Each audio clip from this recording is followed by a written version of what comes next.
সাদাম ফুলকপি কত? 20, ফুলকপি 20 টাকা। আর লাউ কত করে? 40, বেগুন বেগুন 40, 40। পাতাকপি কত?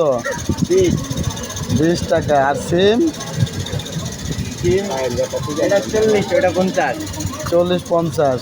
আর টমেটো কত? টমেটো এটা 60, এটা 50। মাশাল্লাহ, কাঁচামালের দাম অনেক কমছে, কারণ এই ফুলকপি আমরা খাইছি 160 টাকা কেজি, লাউ খাইছি 70 টাকা 80 টাকা, এখন সেই লাউ 40 টাকা, বেগুন 80 টাকা 100 টাকা, এখন বেগুন 30 টাকা 40 টাকা, পাতাকপি খেয়েছি 70-80 টাকা, এখন 30 টাকা, সিম 30 টাকা। কাঁচামরিচ কত? কাঁচামরিচ টমেটো 30 টাকা 60 টাকা। আসলে কাঁচামালের দাম পর্যাপ্ত পরিমাণ কমছে মাশাআল্লাহ। সবাই শাকসবজি বেশি খাবেন।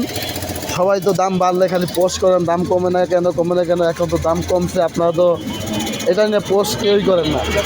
তো সবাই সবজি বেশি বেশি খাবেন, আর কাঁচামালের দাম অনেক কমে গেছে মাশাআল্লাহ।